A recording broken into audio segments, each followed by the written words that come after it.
better in these departments when it comes to all of the different physicality, toughness, mental toughness, all of these things that the Cavs are still trying to get at. They still look like they're figuring that part out. And then the last part, Evan Mobley and Donovan Mitchell were not on the same page. Obviously, Donovan went off for 21 points of his 31 in the third quarter. Evan Mobley had a good first half, but that's basically how it was depicted. The first half was Evan Mobley centric, second half was Donovan Mitchell centric. They need to get on the same page. They need to find a balance. They need to find a middle ground for this team to be able to get where it wants to go. Mm-hmm. Yeah. So going into the game, obviously they said that DeAndre Hunter was questionable, but on the Cavs' last preseason game against Detroit, he told us in the locker room that he was going to be okay. And he was asked if he was going to play in the season opener. He was like, yeah, I'll be fine. So I guess that injury was a little bit more serious than anticipated if he didn't play at all, in that game against the Knicks. I feel like he was really needed. You mentioned that toughness thing, and unfortunately, during the playoffs, they turn into soft batch cookies. So I don't know where they're going to find that toughness at, because deep down, I don't know if they're going to have it. And that's one thing. I don't either, Rachel. I don't.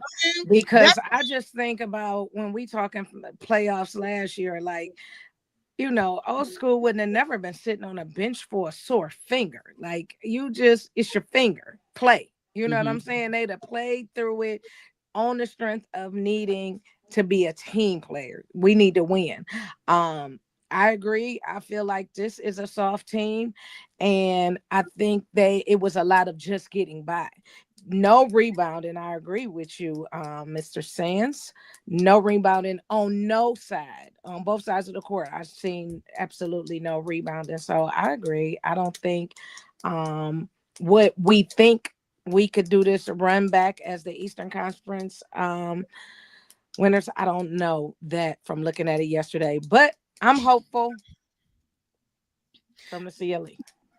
Yeah, I just feel like there's a huge step to be taken from regular season to playoffs, and the intensity needs to be different. Obviously, they got the semblance of that, playing a whole season and going through that season, being great during the season, and they got to playoffs and they didn't match the intensity of other teams. Not saying they got to play dirty, but assert yourself as well. So, those are some of the things that I'm looking forward out of this team to assert themselves during the season, because I felt like they played uninspired basketball yesterday. They beat this is a new season, but they beat the Knicks 3 out of 4 times last season. So I guess the NBA is trying to manufacture a rivalry between these two teams, or what have you, also have them play Christmas Day together in New York. So obviously these two teams are predicted to be the 2 top teams in the East and play against each other at the Eastern Conference Finals, because, Jason Tatum from Boston is gone. You have Tyrese Halliburton from Indy gone. You have Dame time, Damian Lillard gone from Milwaukee. So everybody is thinking that, this team is going to be able to make that path to the Eastern Conference Finals. And we have a whole season to go. We got 81 more games. But what are your thoughts about that, Ethan? Yeah, I think there's going to be a lot of growing pains this year. And that's kind of how the Cavs and Kenny Atkinson has portrayed it for the majority of the summer, right? Like, there's going to be a difficulty when it comes to figuring out how this offense is going to flow, especially without Darius and Max, and however long DeAndre Hunter is going to be out, right? So we understand that the physicality and the toughness is a big part of it.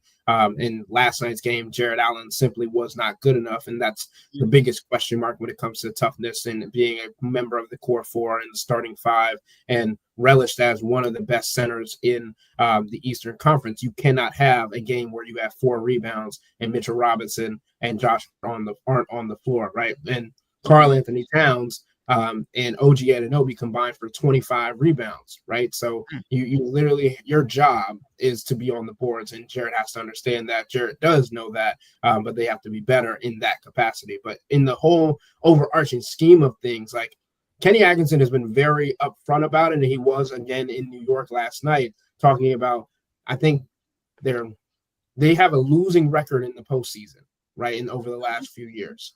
And their understanding is over the last 3 years, they've won two games outside of the Eastern Conference first round.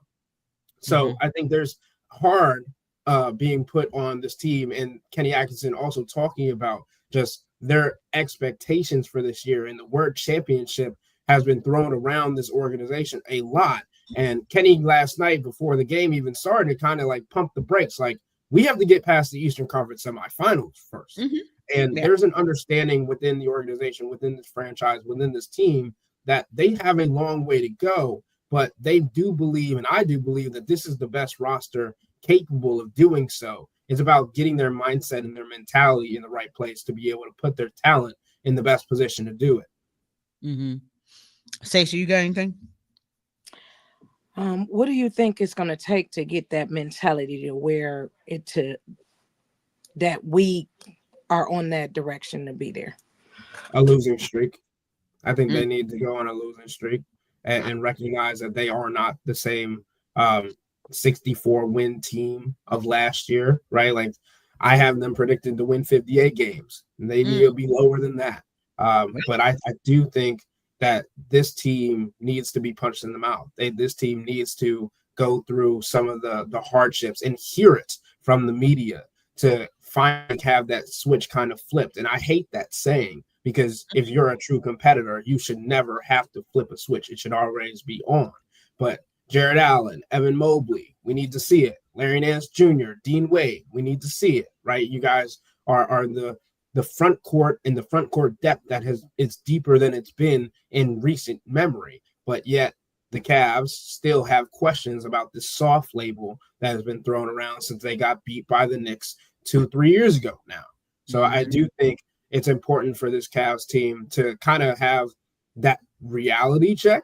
And I don't think it's possible for them to do that because they have so much talent. They have an understanding of where they can be, and they talk that talk, but they haven't walked the walk just yet. I mean, why didn't they put Thomas Bryant in a little bit last night to get in there and bang around a little bit with the Knicks? Yeah, I think that could have been interesting, but Thomas Bryant's role is mainly as a practice fixture. He's mainly a guy that's going to help Jared Allen learn how to defend on the perimeter better. But I do think Thomas Bryant, in where he is in his career, could have made a slight impact in yesterday's game. And that's the other thing when we talk about these early season developments, is Kenny Atkinson is going to experiment. So, Rachel, I don't think you're far off. I think the Cavs need to experiment with everybody that they have if things aren't going according to plan. And yesterday, when Jared Allen's playing as poorly as he did, especially on the boards, I'm not going to disagree. That could have been an option for Thomas Bryant to get some run there. I don't know what's going through Kenny Atkinson's head, but I know he's trying to build a rotation, and Thomas Bryant is going to be at the bottom of that rotation, especially when we talk about later into the year and when other players get back healthy. Yeah. So got a lot of topics. I question sometimes Kenny's Atkinson's coaching style. Even running from the end of the playoffs to now, I think that he is not an aggressive enough coach for me. And I think that also plays out over onto the court. I think his decisions are too last minute when it could be a little too late. So I'm interested in seeing how he does this year with figuring these guys out, rotating them in, and getting some kind of chemistry going.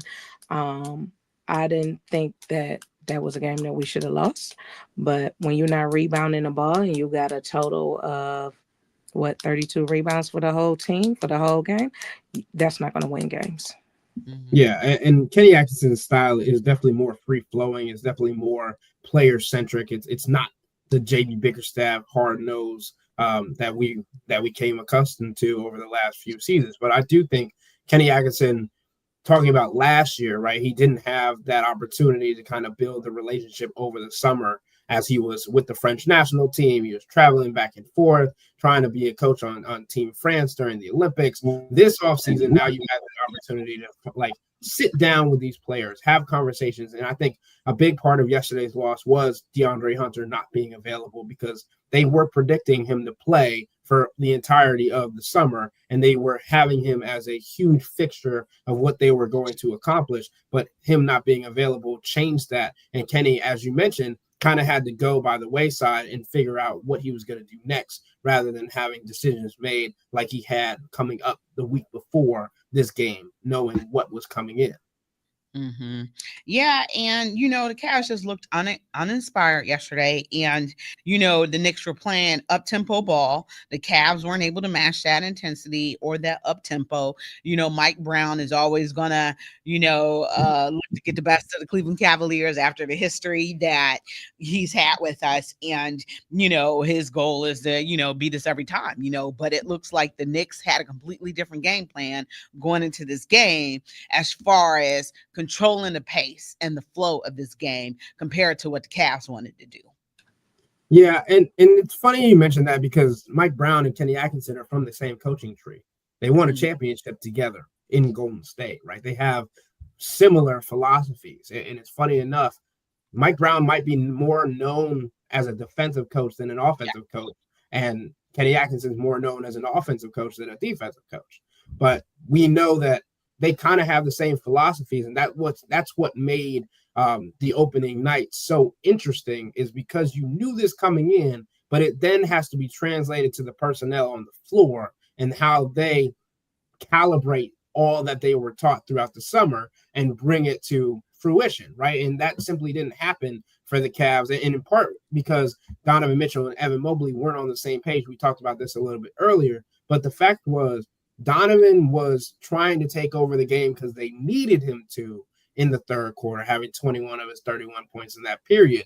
But then in the fourth quarter, when he gets hurt, when you start laboring, and then you continue to try and be in superhero mode, that's not a good sign for this Cavs team and what they think should happen this season, especially with Evan Mobley supposed to be taking another leap after what he did last year. Evan Mobley was great in the first half. He might have been forcing some shots, as we know, but that's a part of the plan. Getting him comfortable, taking those shots in rhythm, taking those shots, being aggressive, being assertive. As we talk about the mentality, the mindset that you can go get a bucket at any time. Fourth quarter comes around. Donovan's trying to do his thing that he was doing in the third. Evan Mobley kind of gets laid by the wayside, and he's not involved, and he cannot be productive in that way. And again, I come back to this word of balance. They need to find a way, even without DeAndre, even without Darius, even without Max, even when they have them split in rotation minutes, how they can come back together at the end of the game and be on the same page, play fluid, and be able to get buckets together, or simply find the best option down the floor, whether that's Sam Merrill, Jalen Tyson, whoever's on the floor with them, getting the best shot rather than knowing or thinking that you have to get it done yourself. Play hero ball. And that's kind of what, Donovan did in the third quarter. He played that hero ball. It wasn't enough, though, for this team. So, I'm in agreement with you about figuring out, because you constantly have to feed. Well, you don't have to constantly, but in order for his growth and continued development, which has always been on an upward trajectory, is getting Evan the ball. Allowing him to score, because, he always admits during the off season, he works on things that he want to be better at. I think in 2023, or was it 2024? He said that I didn't go to media day. So I went to media day in 2023. I didn't go in 24. And he said that he wanted to be better at 3-point shooting. And then you saw a little bit in that season, but you really saw it ramp up in 24. And I believe that he was shooting 3-pointers at 37%, which isn't bad, for a big man, but, he can continuously improve on that. So, get him the ball, have the ball run through his hands as well. I think, you have to find that alternate scorer other than Donovan, because he's not going to be able to get it done all season. First time, not first time, but first team all NBA. These teams are already game planning on how to stop Donovan.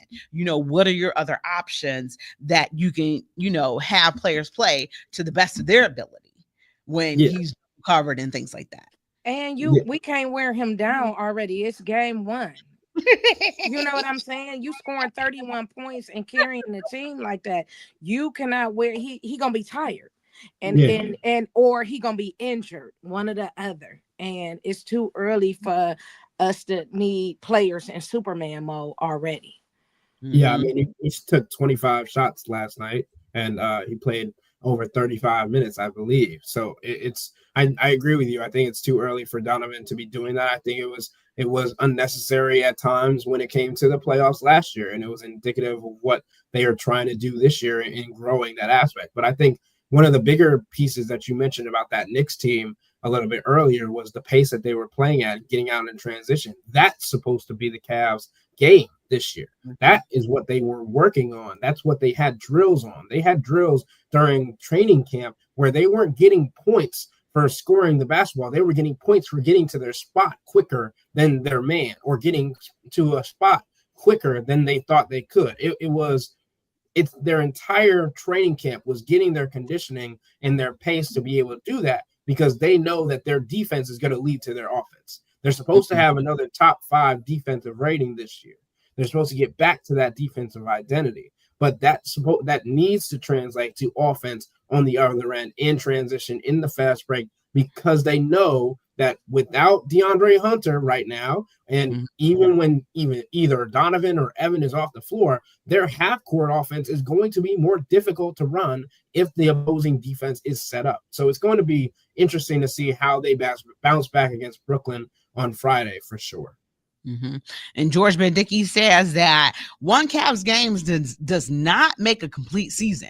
A critique of this game is fair, but we need to see a complete team to see how this season goes.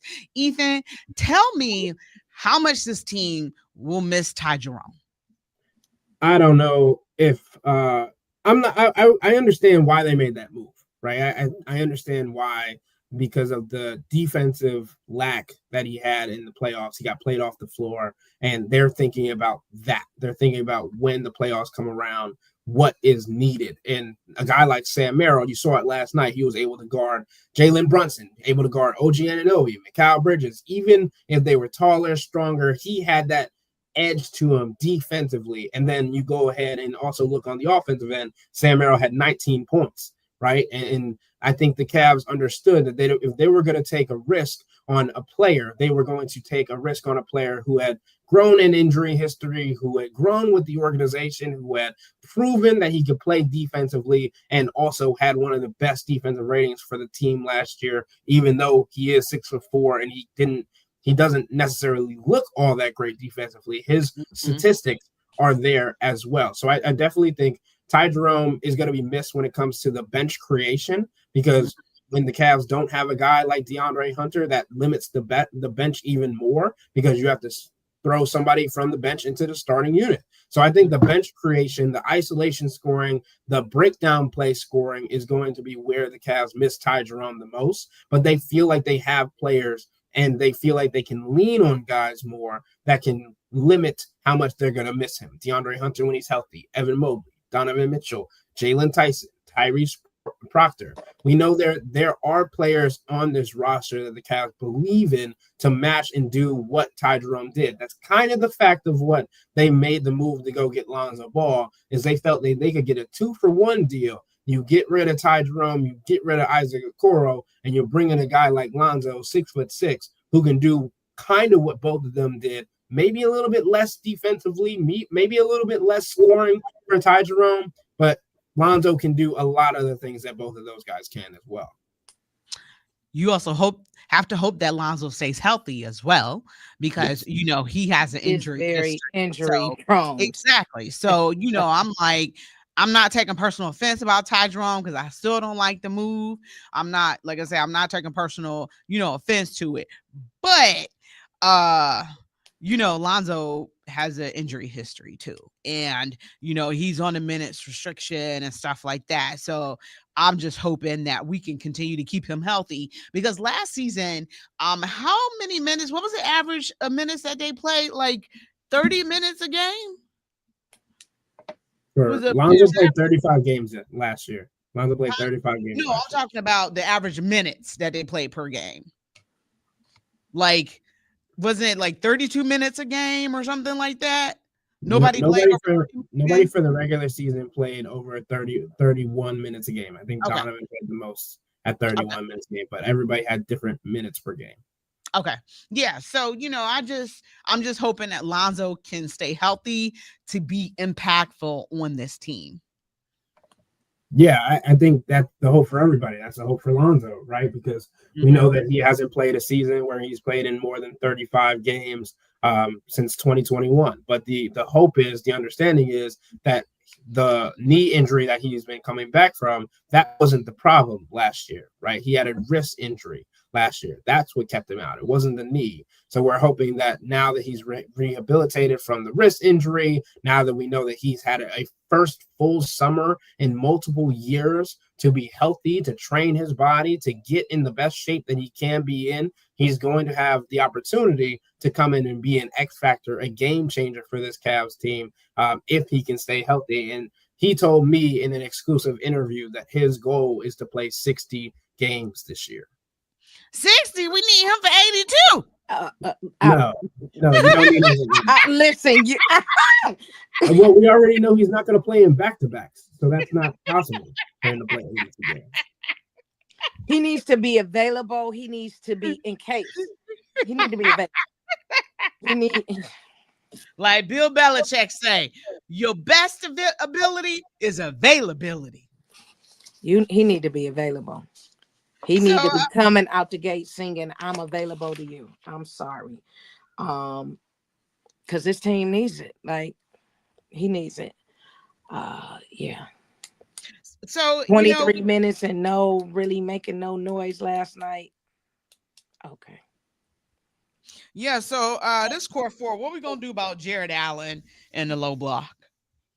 Yeah, I think there's a mental breakthrough that he needs to get, because even last night, and everybody's been talking about it, and I hated seeing it on social media when it happened. He was making jokes before the game, mic'd up, saying, are the lights a little still too bright in here?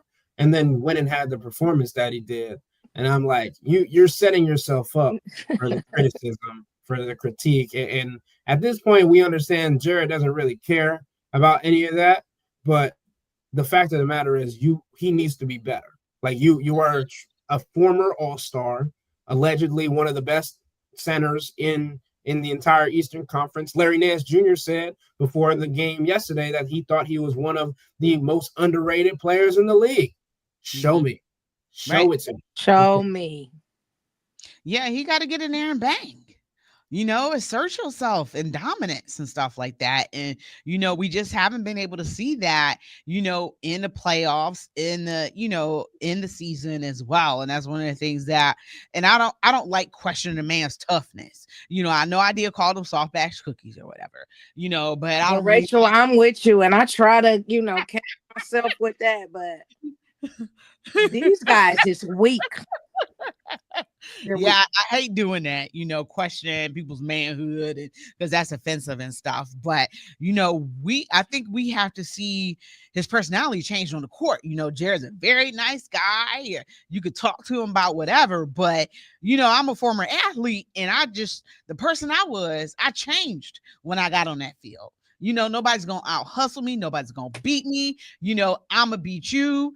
My mentality just changed. So I'm just wondering, how can, Kenny Atkinson, get him to flip the switch? Because obviously Kenny is gonna play around with a lot of things since there are injuries, but I'm just a little bit concerned, about Jared Allen and, how he can be effective, when he was able to be exposed by teams in the playoffs and things like that. So, I'm just a little concerned about that. But, as I see him progressing through the season, that might change. Now, is it his goal to play 82 games this season again?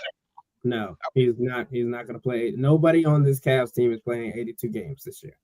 Nobody. Okay. There is a rest plan for everyone on this roster because they understand the importance of health, because they believe, and they keep talking about championships, right? Like they believe over the last couple of years, if they were healthy, things would be different. The big bold letter if, when, what. Like I need to see it, and I need this team to make those adjustments. And when we're talking about Jared Allen, there's a lot being talked about when it comes to how he is a different level of engaged when he's being active offensively, when he's getting the ball offensively. And I'm sorry to tell this to anybody who's listening is a big Jared Allen fan, but he's in a lineup where the de facto point guard is going to be Donovan Mitchell. His main role is not necessarily getting Jared Allen the ball. And when Donovan and Jared are on the floor, that means Lonzo Ball is usually not on the floor, right? And that means that the point guard is not a pure passer. So that means that Jared Allen has to find a way to be more engaged defensively. Big fella, that's your role. That's what you're known for. You're not supposed to go get 20 points a night. You're supposed to get 10 boards a night and play defense and be the leader, the backbone of the defensive core. So if you cannot do that, and that also comes with rebounding because you cannot end a defensive possession without grabbing a rebound. If you cannot do that, then your value to this team is being diminished. And if Evan Mobley is going to grab 8 rebounds a night plus, and you're going to not be able to match that, then we're having a conversation of what your role is on this team and if you're being a distraction or a deterrent from winning. And I think the Cavs don't want to do that, because the two big lineup, the Twin Towers, has been so coveted around the league that people are now building it themselves, having lineups of 6'10" straight out of the gate for starting lineups. I think this is the time where they need a dual big lineup. They need multiple wings on the perimeter. So I think Jared Allen, this is the season where he either makes or breaks his career with the Cleveland Cavaliers. Mm-hmm. So I didn't look his stats up because I didn't think they were that valid last night. Now, let me say this. I didn't see the first half of the game as I was doing a different show, but the last part, I didn't see him as effective, which is why I didn't look at his stats. I didn't think that he made that much of an impact. So if you're saying that they're expecting him to be that guy, we need to see that, because then yes, there is gonna need to be a different conversation, because I didn't see him being very impactful last night. I'm sorry, who did you say? Jared Allen. Yeah, Jared was not impactful yesterday. That's what I'm saying. But they need him to be. They need him to take. Oh, I agree with you. That's what I'm saying. I agree with you. Okay. Because we might be having a conversation on Thursday, February 6th about Jared. Yeah, for sure. That's the point where we at now. George says any number more than 35 games for Lonzo Ball helps this club. So I just one last discussion with you, because I know you got to go, and we appreciate the time you've taken out because I know you're busy. Were you at New York last night? I was not in New York, but I was paying very close attention to everything going on. I had sources there to give me information from not being there. I know you were.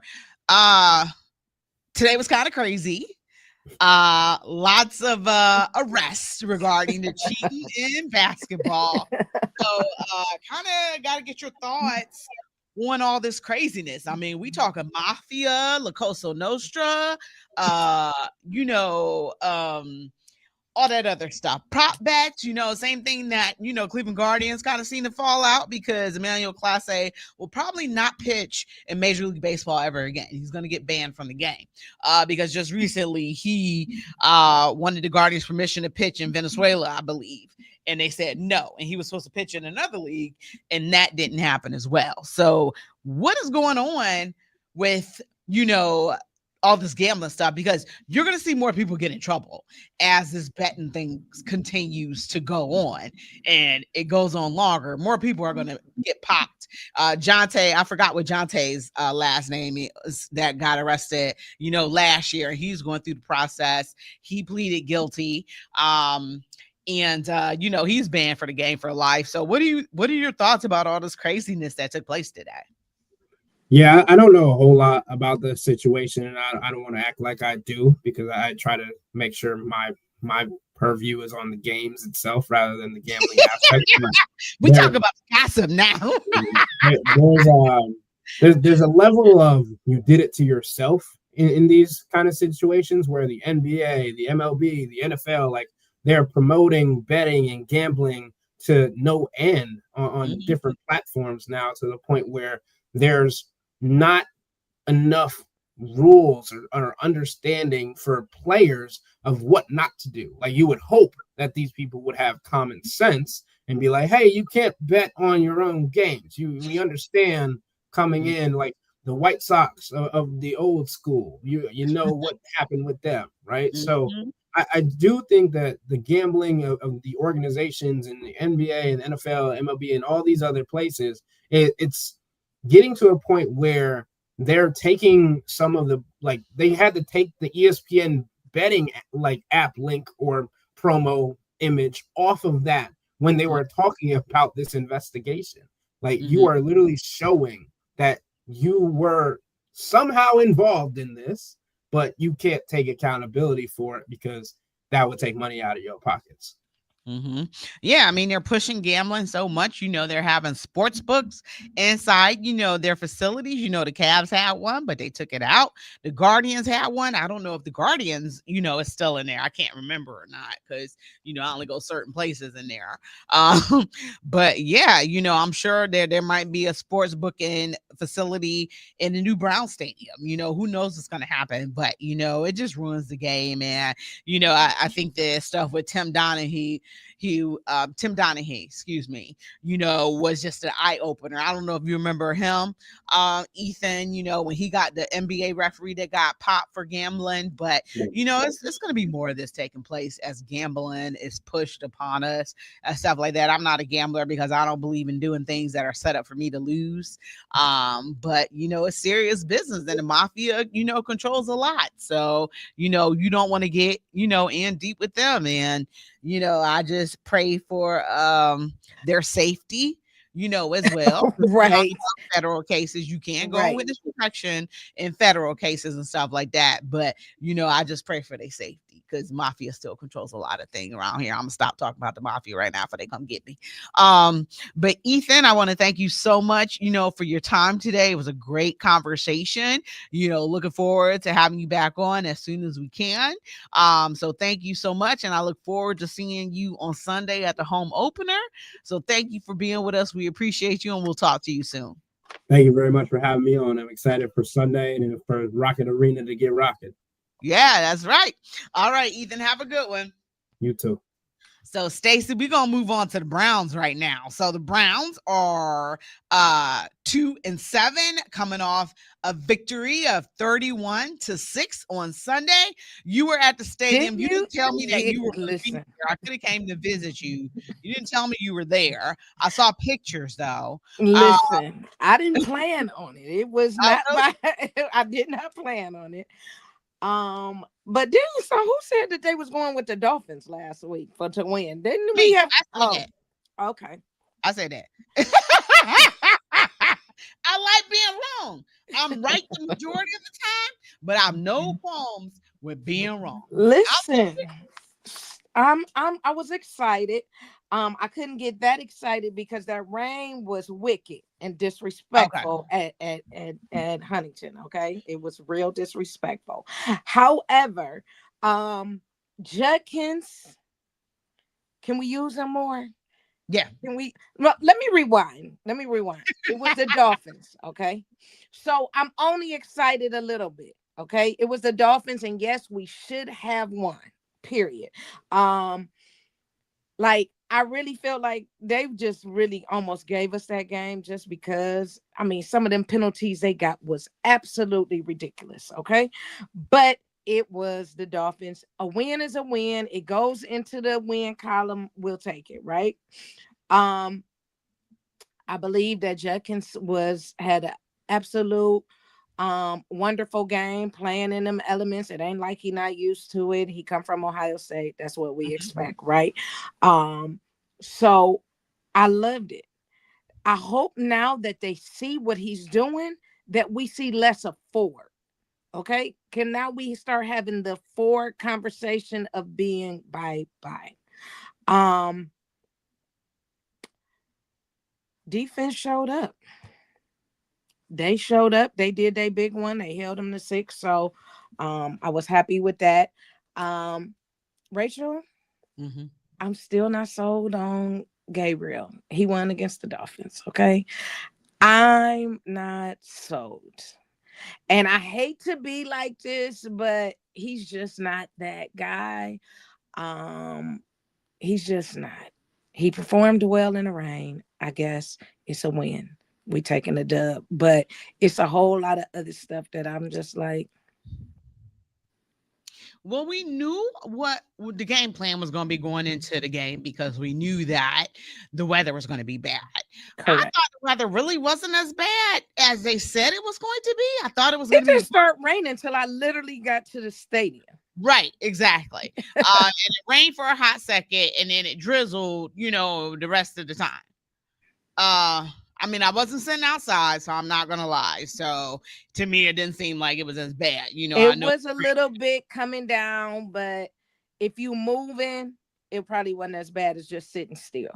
Right. And it wasn't as cold because I had to take the rapid or whatever, and I was walking down Worcester Center Road where I live, and I was so hot that I was walking in bare sleeves walking down the street because it was like 67 degrees. Yeah, it wasn't real cold. Really the rain just made it, with it being wet, made it worse down there, but it wasn't cold at all. Yeah, which is, it was nice. So, but, we knew the game plan was to utilize the run to give Quinshon Judkins, carte blanche to kind of do whatever he wanted. So the game was not predicated on passing it or anything like that. No. What you're asking Dylan right now, I think, is to manage the game because they're not going deep. They're not having any, lengthy pass plays. You're throwing but I the ball. think they don't trust him to do it. I don't think neither side trust each other. You know what I mean? I think that, but I don't think I trust him either because he can't see across the middle, and them balls is getting swatted down at the line. So I don't know that I trust him either with those, but I also feel like if that's where we are, then let's move along. Yeah. This is where we are right now, though. So, moving along would probably be for the best thing, but you just wasted a third round draft pick. You have set your franchise back again, even some more, because Shador's not getting reps. Pretty much not even at the end of the practice. He is the official number 2 man on the depth chart, but he's not really getting reps in practice to get any better or develop because you see that Dylan Gabriel is not going to be your quarterback of the future right now. Like I said, you're asking him to manage the game. You're doing dink and dunks and, screens and stuff like that, which is fine, but you're not opening the game up. Defense did a lot for you, in this in this game, but you're not able to open up the game, the field with him.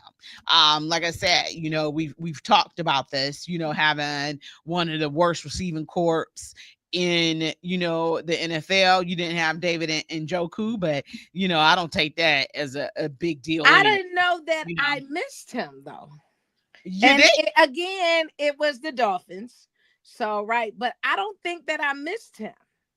Yeah, because you have to develop Harold Fannin Jr. because that is the future. That is the future of your tight end room. You know, Right. David Njoku is not going to be re-signed after the contract that he's on now. And you know, Nah. all he cares about is how he looks. Because in order to go to the Browns locker room, you have to walk down a mirrored hallway. And he comes out the locker room, he stands in front of the mirror, checks himself out and how does he look, and walk away. And I'm like, you know, you need to be concerned about a lot more things, brother. Like I catching. watched him after the game. Them losing them games don't phase him one bit. No, I don't think I watched his whole demeanor, his activity on the sideline. He played too much for me. And so right there, it lets me know he don't care. He don't care. He don't care. And the sooner they keep him in these trade talks, the better off I think we'll be. I think that relationship is over. I think we have gotten all that we gonna get out of him. I don't think we're gonna get much more. Well, his buddy Joe Flacco gone, and he felt like Joe Flacco got him the ball, you know, and Dylan Gabriel really isn't doing it. So he probably, you know, doesn't care. He's probably not invested. You know, now they're talking about trading Jerome Ford. You know, that is something that you should have did. You should have traded Jerome Ford, and you should have kept Nick Chubb. Right. So, you know, now Right. y'all looking at because Dick Chubb, not Dick Chubb, but Nick Chubb, you know, has looked decent coming back, and he's been effective, you know, for the Houston Texans, even though they're not really good. They ain't doing nothing either. But him as a solid back, you've had a relationship with him, you have history with him, and you could have kept him as a back because now you want to get rid of Jerome Ford. He's you know, he's for sale right now. So it's like, you know, he has 73 yards on 21 carries and 77 yards with 21 receptions. Now you got Judkins in here who had an excellent performance against the Dolphins, and he has 467 yards and 5 TDs with 109 carries and 62 yards on and 9 receptions. So, you know, they was able to snap, you know, a 3-game losing streak, and he scored 17 points with this new Wildcat offense because you had to have the ball come to him because of the conditions on Sunday. So that's one of the things, you know, you had to do was you had to completely adjust the game plan. That now, you know, I don't know what, you know, Kevin Stefanski has on that play sheet or whatever. We already know that the first 15 plays are scripted anyway, but right. They worked on the Wildcat, you know, during the practice, so they implemented in the game or whatever. So you see that, you know, he's effective being able to take the ball from center, even though there was a bad snap, you know, he still was able to turn that into positive gain. So, you know, obviously this is the future of your running back. You know, he plays hard. All he cares about is winning. You know, okay. They succeeded on that draft pick where, you know, this was a good draft for the Browns. And, you know, you have rookies who are making impact plays. You know, you had David Bell retire from, you know, the NFL. I didn't know he was still on the Browns roster. So, you know, these healthcare plans and, you know, the NFL is amazing because I didn't even know. It is. And all you got to do is play 4 years and you good. Get your retirement. Yeah. So the defense, you know, made great plays, but, you know, this was against the Miami Dolphins. You know, this is an organization that's a cluster just like ours. They're not to say they're just as dysfunctional as us. Exactly. They're the little cousins. Yeah, Mike McDaniel's playing for his job. So it's not like we went out and beat a team of world beaters. We beat a team that was just as bad as us.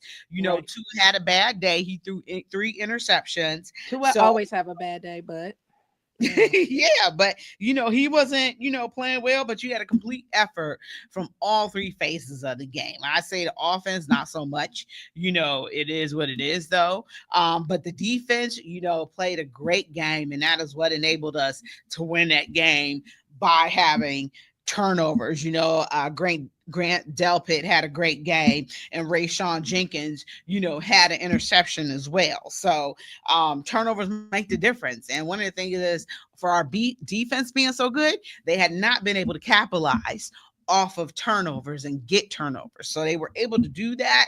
And, you know, it changes the game so much when you're able to get turnovers and capitalize off those turnovers as well. Absolutely. Yeah, but, you know, I'm just like, you know, the Browns, we play New England this week. So we face our old coach, you know, Mike Vrabel. So I think the game is at 4:00. So, you know, normally our game is a 1:00 game. We could check and see right quick. Excuse me, Cleveland Browns. But yeah, I think I saw 4 o'clock.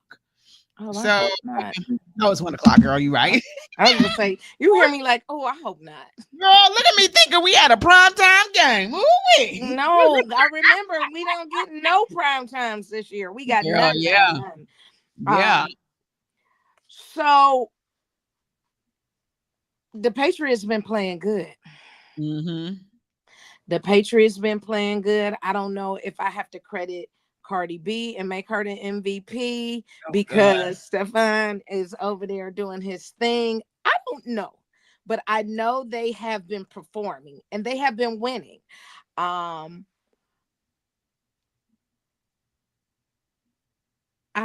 don't know. So we have good momentum and they feel good because they're winning. I don't know if we can go into Foxborough and win though. I don't know. I don't know. Now this one, I don't know. In my world, I did pick the Patriots. I ride and die with my team. I do. I don't think we have what it takes at this point to go in. We not consistent. We dysfunction, like you said. It's just a big cluster. I don't know that we have what it takes. And Mike know us better than anybody. We his little son at this point. So he got that down to a T. It ain't hard. He know that Denny's menu ain't changed. So he know what's on it.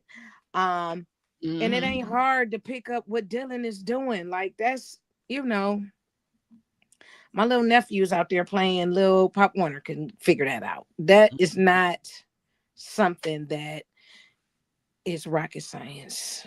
Well, I mean, let me ask you this. Does the play calling suck because the players suck and can't execute? Because Kevin Stefanski called the plays. It's the players' jobs to execute, and they not execute.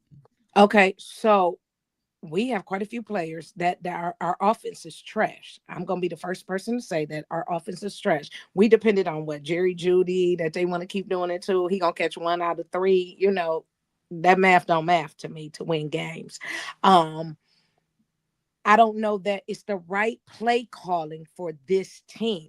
He has a idea of what it's supposed to be, but it doesn't translate to these players. He does not call plays to these players, and that's what the issue is. He does not know how to adjust his offense enough to make it fit these players.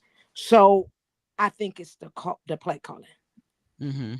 Because you have to give a plan according to their ability and to the players that you have. You're asking for, I don't know where he picked this menu up at. I don't know. But you want to run a offense with a C team. Like that doesn't work.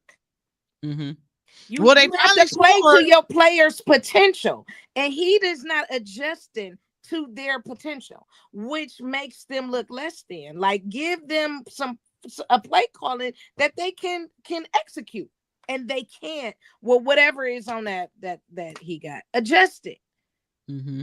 Well, I mean, they finally got more than 17 points for the first time since like October of 2024. So they got more than 17 points. They did. So maybe he upgraded to IHOP menu. Maybe he did. Or maybe we need to run that theory again back this week and see, and then we'll know. Because I'm just not sold on it. And I've been one Kevin Stefanski gone, so I might be a little biased, but I really feel like he does not call the plays to his players' potential. Yeah, I've never been the biggest Kevin Stefanski fan, so I don't know why I've been defending him the past weeks, this season. I've never been a Kevin Stefanski fan, since he came. It's great, two-time coach of the year, able to make the playoffs using 5 different quarterbacks, PJ Walker, so that was kind of amazing. Then the first you hear, we talked about last week, that even in that victory against Pittsburgh Steelers, he wasn't calling the plays and we blew him out. Excuse me, but it's my hope that, a win like this can inspire the defense, even though it's a team that sucks. It's still an NFL team, I agree. So I'm hoping that this can inspire them to go into I was about to call it Foxborough.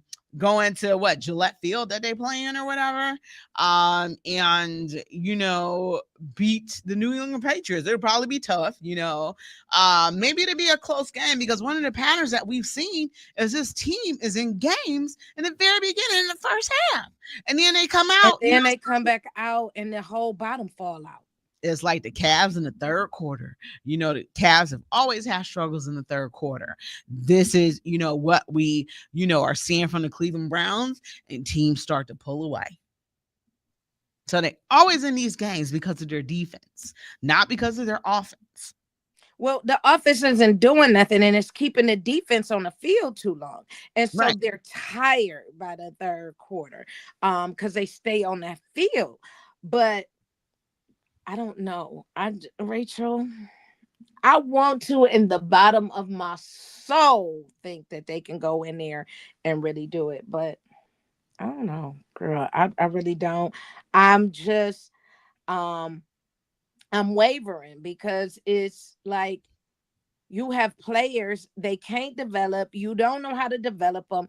You can't call the plays to their potential. Like, we are in a whirlwind, just keep going around and going around. And it's just, we not getting off of this hamster wheel as far as I'm concerned, because it's just keep going and going and going. And when do you get off of it? When do you get off and say, this is where my stop is and we fix it right here? Mm-hmm. You don't. Like, this team ain't got that figured out. This administration don't. I don't know. But I got the Patriots on Sunday. I think the Patriots are going to win Sunday. Okay.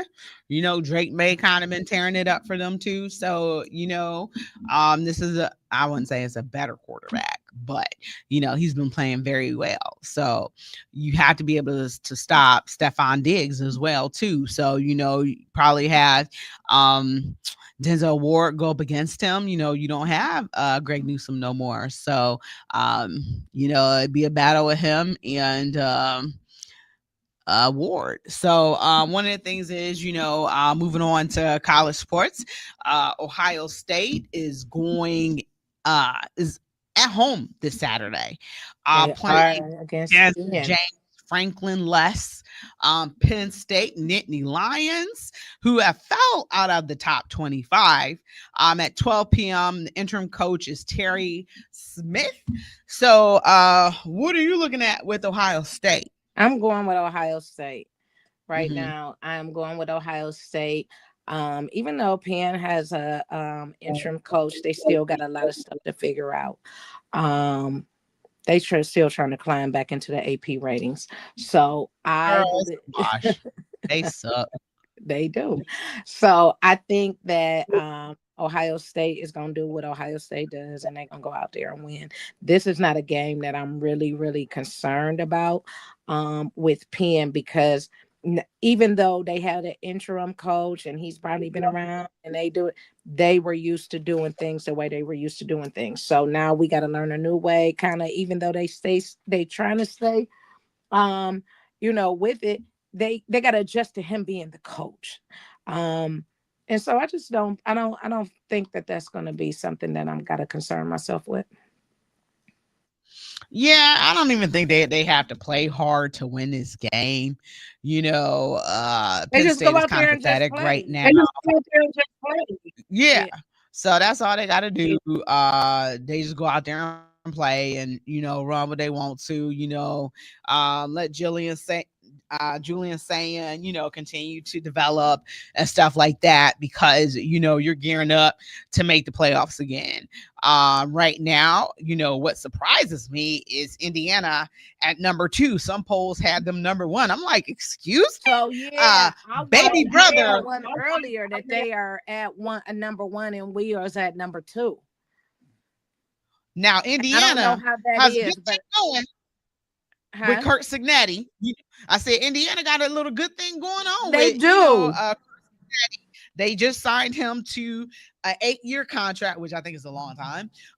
They signed him to an 8-year contract, but they believe in him. And obviously, he's changed the culture and stuff like that. Indiana was kind of showing, signs of an uptick when they had Michael Penix Jr. there, but Michael Penix left because, Indiana wasn't very good, even though he was a great quarterback. But you will never in your life put Indiana above Ohio State in and any that's what they got them as in the Big Ten. I'm looking at it now that they're number 1 and we're number 2, but make that make sense.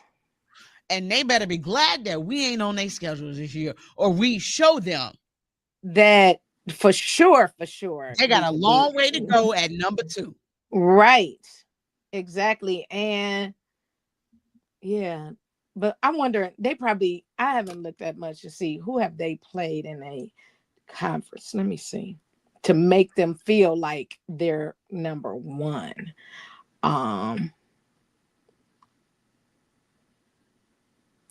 Okay. They ain't really played no major teams as far to. They beat Oregon, Michigan State, and they beat Oregon. They beat Iowa. But the other first 4 they played wasn't nothing but Iowa, Oregon, and then Michigan State ain't nothing either. So yeah, they don't have no tough games. Mm-hmm.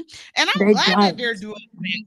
I want them to be more competitive because, it's not great when Ohio State continues to blow them out every game. Right. I want it to somewhat be an exciting game, but they're nowhere near Ohio State's program and rich tradition and history. So, y'all can take y'all little number 2 ranking and maybe we'll see y'all in the Big Ten championship or something like that. But we'll definitely show you a real number 1 team.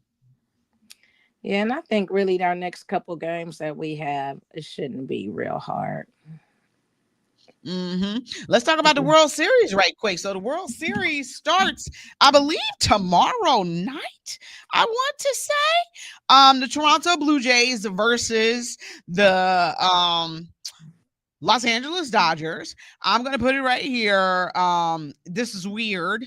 Well, okay, so LA, represents the United States and Toronto represents Canada. But you got like 5 former Guardians players on the roster for Toronto.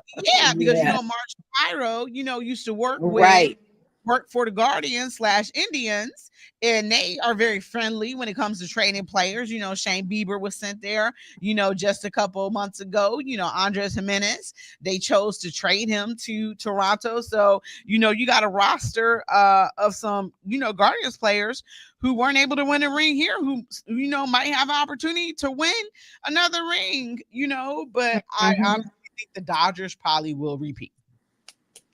Yeah. I agree. Yeah, so I don't know. I definitely want I don't know. They play Friday at 8:00. Yeah.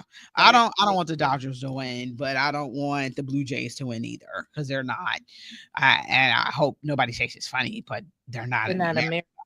So, I'm just saying. Yeah. Yeah, so we'll see what happens. Hopefully it's a good World Series. I'll catch some games, but Stacey, has pretty much been a great show. So I appreciate you being here with me. I hope you enjoyed today. I know I do. We'll see what happens when the Cavs take on the Nets on tomorrow, Friday night. So they play tomorrow against the Brooklyn Nets. We didn't even get a chance to talk about that first opening game to the NBA season between OKC. And so that was an amazing game. I wanted right because I hate OKC, but it is what it is. So Browns take on New England on Sunday in the start of the World Series. So this is my favorite time of the year. We got try games going on. Right. Yeah, so go Bucks as well. So thank you so much, and I'll be talking with you soon. You've been listening to Her in the Huddle on WOVU 95.9 FM. We are out of here.